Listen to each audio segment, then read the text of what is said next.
All right, this is day 4 notes, and today we're going to finish up with the ideal gas law. Ideal gases are gases that are said to follow all the assumptions of the kinetic molecular theory. They travel in lines, they're not attracted to each other, they travel at a constant speed, and when they bump into each other, they have elastic collisions, which means they don't lose any energy.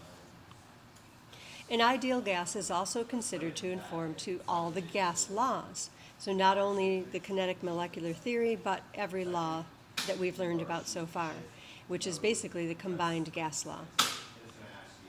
Up till now, we've only changed variables such as pressure, volume, temperature of the gas.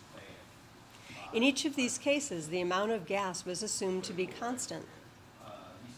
The combined gas law can be modified to include the amount of gas by including a variable which we're going to call, it'll be a lowercase n. This gas law relates the amount of gas in moles to the volume it would occupy at a particular temperature and pressure.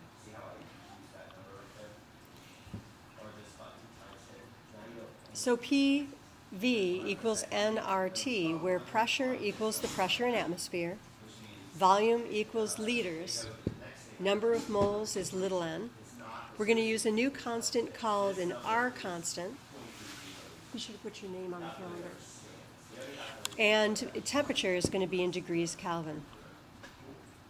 Now, the R is called the ideal gas constant. It has multiple values, but for our purposes, we're only going to use this one. We'll be using liters, atmospheres, moles, and degrees Kelvin. It's called the Picky law. The units must be what you see here, so we may need to convert the other factors, other variables in our equations so that they match our R constant. Let's look at an example. At what pressure would 0.212 moles of a gas occupy at 6.84 liters at 89 degrees Celsius? Here's our factors, PV and RT. Our pressure is what we're solving for. The volume is 6.84 liters. The number of moles is 0.212 moles. This is our R constant, which you can find right on the periodic table. That's going to be in the section called, it's going to be, right there, under constants. It's the very first one. Also, you'll find the ideal gas law formula on your periodic table under formulas, and it's going to be the second one down. In our problem, immediately we have to change our degrees Celsius to degrees Kelvin. So right there is our calculation for that. So our formula is PV equals nRT, and we're just going to substitute the values in. Pressure times the volume equals the number of moles times our R constant times our temperature in Kelvin. So now it just becomes a simple algebraic problem, and you're just solving for our unknown. When you do that, our pressure will end up being 0.92 atmospheres. Let's take a look at another problem.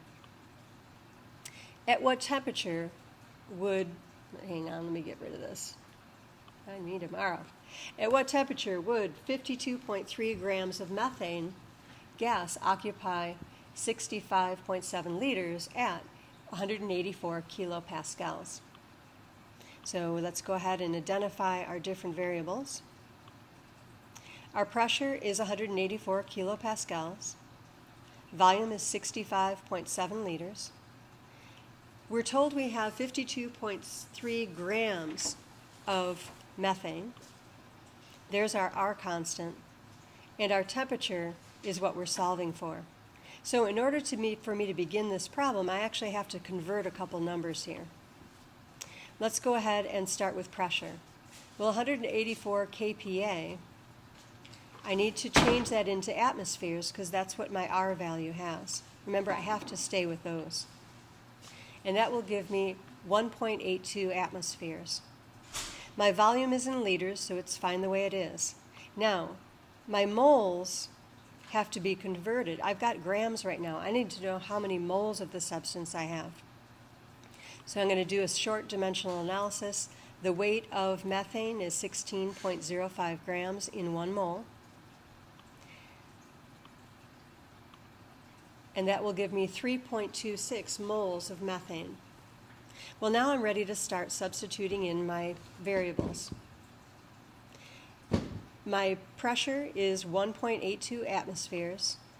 Volume is 65.7 liters. Equals. The number of moles was 3.26 moles. There's my R constant, and I'm solving for T. When I solve for my unknown, the temperature will equal 447 degrees Kelvin. So we're going to do a gas law demo with a boiling flask and some water to show the volume of gas that's taken up at certain temperatures. We can actually calculate the number of moles. And when we're finished with that, we're doing worksheet for gas laws.